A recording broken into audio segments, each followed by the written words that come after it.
स्वागत है आपका एक और न्यू वीडियो में। आज का वीडियो है फतेह ईरान उमर बिन खत्ताब। आज हम इस वीडियो में ये जानेंगे वर्जन एम्पायर की कैपिटल मदीन को किस तरह मुसलमानों ने फतह करा था। ये वीडियो है द कुशितानी यूट्यूब चैनल की। वीडियो पूरा देखें। आइए बिना देरी करे वीडियो शुरू करते हैं। पर्शियन एम्पायर का कैपिटल मदईन, जो एक जमाने में दुनिया की सबसे ताकतवर और रिच सिटी थी, और इस सिटी के सेंटर में पर्शियन बादशाहों का मशहूर व्हाइट पैलेस था, और इसी महल के अंदर पूरे पर्शियन एम्पायर के खजाने पड़े हुए थे। जंगे कादसिया जीतने के बाद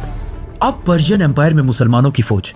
अपने खलीफा उमर बिन खत्ताब के ऑर्डर्स का इंतजार कर रही थी कि अब यहां से आगे उन्हें क्या करना चाहिए। तो हजरत उमर रज़ियल्लाहु तआला अन्हु ने मदीना से 2 लेटर्स भेजे। रोमन एम्पायर की फौज को जेरूसलम की तरफ जाने का हुक्म दिया, और पर्शियन एम्पायर की फौज को ऑर्डर्स दिए कि अब तुम लोगों ने तब तक नहीं रुकना जब तक इस एम्पायर के कैपिटल मदईन को फतह ना कर लो। तो मुसलमानों की फौज साद बिन अबी वकास की लीडरशिप में फुल स्पीड पर्शियन एम्पायर के कैपिटल की तरफ बढ़ने लगी,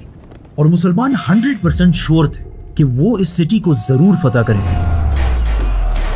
क्योंकि इस सिटी के फतह के बारे में इस सब से बहुत साल पहले रसूलुल्लाह सल्लल्लाहु अलैहि वसल्लम ने पहले ही बता दिया था।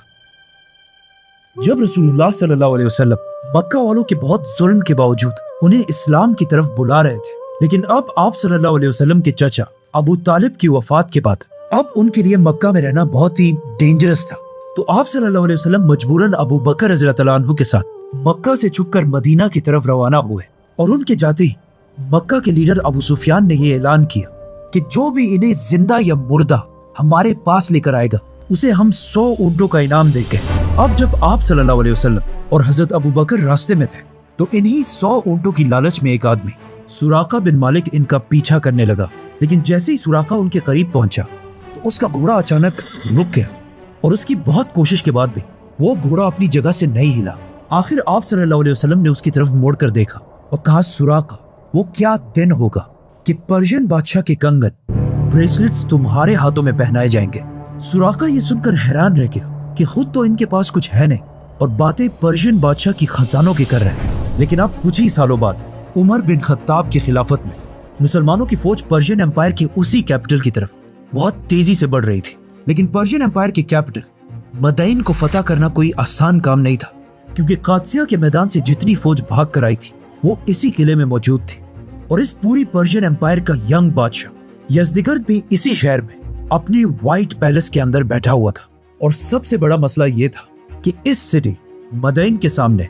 द फेमस टाइग्रस रिवर बह रही थी, और पर्शियन फौज ने मुसलमानों के पहुंचने से पहले इस दरिया के ऊपर बने हुए ब्रिज को जला दिया था, और सारी कश्तियों को अपने साथ दरिया के उस पार ले गए थे। तो जब मुसलमान यहाँ पहुंचे, उनके पास और कोई चॉइस नहीं थी, तो वो यहीं पर काफी अरसे तक बैठे रहे और किसी तरह इस कैपिटल तक पहुंचने की प्लानिंग करने लगे। नाउ पर्शियन बादशाह ये सब इसलिए कर रहा था ताकि वो इस सिटी के सारे खजानों को जमा करके यहाँ से भाग जाए, और मुसलमानों के हाथ यहाँ कुछ भी ना है। जाने से पहले यज़दिगर्द ने मुसलमानों के जनरल साद बिन अबी वकास की तरफ ये ऑफर भेजी कि अब तुम लोग और बस करो, अब तक जितने इलाके तुम लोग फतह कर चुके हो वो सब तुम्हारे हुए, और अब बस हमें और आराम से रहने दो। साद बिन अबी वकास ने यज़दिगर्द की ये ऑफर मदीना में अपने खलीफा उमर बिन खत्ताब की तरफ भेजी, लेकिन ऑफ कोर्स उमर रज़ियल्लाहु तआला अन्हु ने ये ऑफर रिजेक्ट कर दी, क्योंकि हजरत उमर को पता था कि अब ये लोग सिर्फ हमारा टाइम वेस्ट कर रहे हैं, और जैसे ही इनको मौका मिलेगा ये दोबारा मुसलमानों पर हमला करके ये सारे इलाके छीन लेंगे। अब इस सब के दौरान मुसलमानों का काफी टाइम वेस्ट हो चुका था, और यज़दिगर्द ने इस टाइम को यूज करके मदईन के ऑलमोस्ट सारे खजाने जमा कर लिए थे, और सिर्फ 3 दिन बाद यज़दिगर्द इन सारे खजानों को साथ लेकर इस सिटी से भागने वाला था। लेकिन उसके भागने से पहले ही मुसलमानों के जनरल साद बिन अबी वकास को इस सब का पता चल गया, तो उन्होंने जल्दी से मुसलमानों की सारी फौज को अपने सामने जमा होने का हुक्म दिया, और फिर इन सब के सामने खड़े होकर कहा कि अब हम और टाइम वेस्ट नहीं कर सकते, हमें मदईन पर इसी वक्त हमला करना होगा। तो अब तुम सब में से कौन है जो सबसे पहले आगे बढ़कर इस टाइग्रस रिवर को क्रॉस करे? लेकिन कश्तियों के बगैर सिर्फ घोड़ों पर यह रिवर क्रॉस करना बहुत ही मुश्किल काम था, क्योंकि टाइग्रस रिवर दुनिया के बड़े रिवर्स में से एक थी, और इसकी डेप्थ भी बाकी नॉर्मल रिवर्स से बहुत ज्यादा थी। लेकिन इस सब के बाद भी मुसलमानों की फौज पीछे हटने के लिए तैयार नहीं थी, और साद बिन अबी वकास की बात सुनते ही आसिम बिन अम्र मुसलमानों की फौज से सामने आए और कहा सबसे पहले मैं इस रिवर को क्रॉस करूंगा। और आसिम बिन अम्र के साथ साथ 600 और जवान भी इस दरिया में कूदने के लिए तैयार हुए, जिनमें से एक आसिम बिन अम्र के भाई काका बिन अम्र भी थे। ये 600 आदमी मुसलमानों की फौज से आगे बढ़े और बिल्कुल दरिया के करीब आकर खड़े हुए। ये सारे काफी देर तक इस दरिया को बस देखते रहे, क्योंकि इन सबको पता था कि इस दरिया को क्रॉस करने के चांसेस बहुत ही कम है और हो सकता है दरिया के उस पार पहुंचने से पहले ये 600 मुसलमान इस दरिया में डूबकर मर जाए। आखिर काफी देर इसी तरह खड़े रहने के बाद आसिम बिन अम्र ने अचानक आसमान की तरफ देखा और कहा कुल्लु नफ्सिन जायक़तुल मौत, मौत तो एक दिन हर इंसान को आनी। मौत मौत जरूर आनी, हर इंसान को मौत ही एक सच्चाई है जिंदगी की, मौत हर किसी को आनी है। अपनी पूरी जिंदगी इसी दरिया के पास गुजारी थी। उन्होंने ऐसा मंजर अपनी पूरी जिंदगी में इससे पहले कभी नहीं देखा था और इन 600 मुसलमानों ने इन सब की आंखों के सामने मिराकुलसली इस दरिया को क्रॉस कर लिया और जाकर दरिया की दूसरी साइड को सिक्योर कर लिया। ये देखकर साद बिन अबी वक्कास ने भी मुसलमानों की पूरी फौज को दरिया में एक साथ कूदने का हुक्म दिया और इन्हें मोटिवेट करने के लिए सबसे पहले खुद दरिया में कूद पड़े। और साद बिन अबी वक्कास के बाद एक साथ हजारों मुसलमानों ने छलांग लगाई। हजारों मुसलमानों ने दरिया में छलांग लगाई। उन सब के दिलों में मुसलमानों का खौफ फैल गया और वो चीख चीख कर कहने लगे देवा आमदन, which means देव, जिन्नात आ रहे हैं। क्योंकि कुछ लोग ये तक कहने लगे कि ये लोग इंसान है ही नहीं बल्कि जिन्नात है। मुसलमानों की सारी फौज ने साद बिन अबी वक्कास की लीडरशिप में बिल्कुल सेफ एंड साउंड इस दरिया को क्रॉस कर लिया और मदईन को हर तरफ से घेर लिया। लेकिन यहाँ आके मुसलमानों को पता चला कि पर्शियन बादशाह यज़दिगर्द यहाँ से पहले ही भाग चुका है और वो यहाँ से जल्दी जल्दी में जितने खजाने अपने साथ ले जा सकता था ले गया था और उसकी सारी फौज भी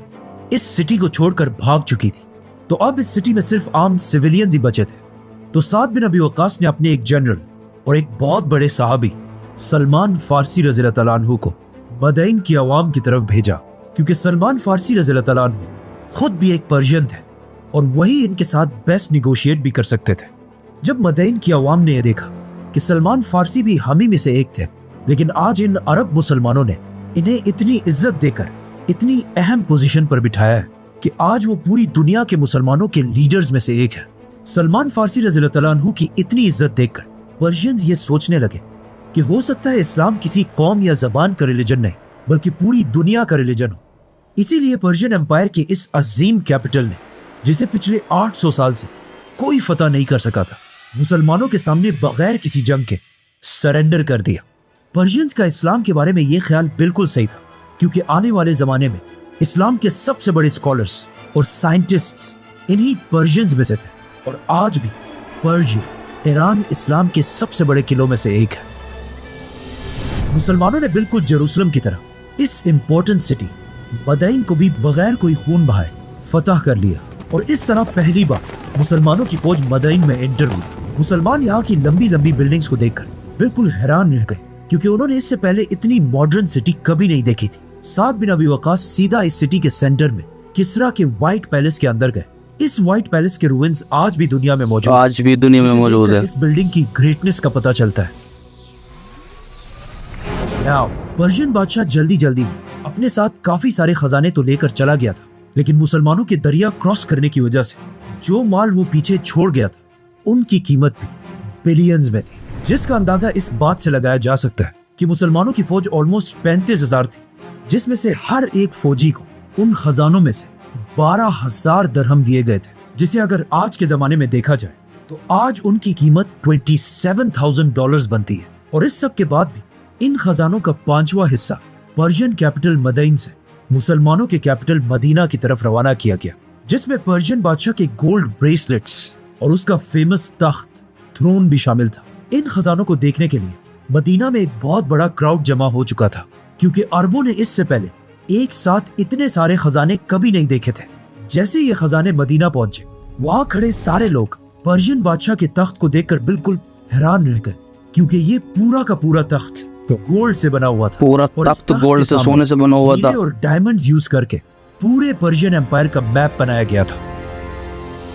इस तख्त के बारे में ज्यादा मुसलमानों की राय ये थी कि इसे ऐसे ही रहने दिया जाए और आज से ये हमारे खलीफा का तख्त बने। लेकिन वहाँ हजरत अली रज़ियल्लाहु तआला अन्हु भी खड़े थे, जिन्होंने इसकी सख्त मुखालफत की और कहा कि इस तख्त के टुकड़े टुकड़े कर दिए जाए, ताकि ऐसा ना हो कि आने वाले मुसलमान बादशाहों में इस तख्त पर बैठने की ख्वाहिश पैदा हो। खलीफा उमर बिन खत्ताब को भी हजरत अली रज़ियल्लाहु तआला अन्हु की राय पसंद आई और उन्होंने इस तख्त को टुकड़े टुकड़े करने का हुक्म दिया और उसे मुसलमानों में तकसीम कर दिया। इसके बाद हजरत उमर ने वहाँ खड़े सहाबा को हुक्म दिया कि सुराका बिन मालिक को मेरे पास लाओ, और उसके आते ही हजरत उमर रज़ियल्लाहु तआला अन्हु ने उसके हाथों में पर्शियन बादशाह के कंगन पहनाए। वहाँ सारे लोग हैरान हुए कि हजरत उमर ने आखिर ऐसा क्यों किया। तो हजरत उमर ने उन्हें बताया कि ये मैंने रसूलुल्लाह सल्लल्लाहु अलैहि वसल्लम की हदीस को पूरा करने के लिए किया है कि जब हिजरत के दौरान उन्होंने सुराका से कहा था कि एक दिन किसरा के कंगन तुम्हारे हाथों में पहनाए जाएंगे। थोड़ी देर कंगन पहनने के बाद हजरत उमर ने उसे कहा कि अब ये उतार दो, ये तुम्हारे नहीं है, और इसे मुसलमानों की बैतुल माल में जमा कर।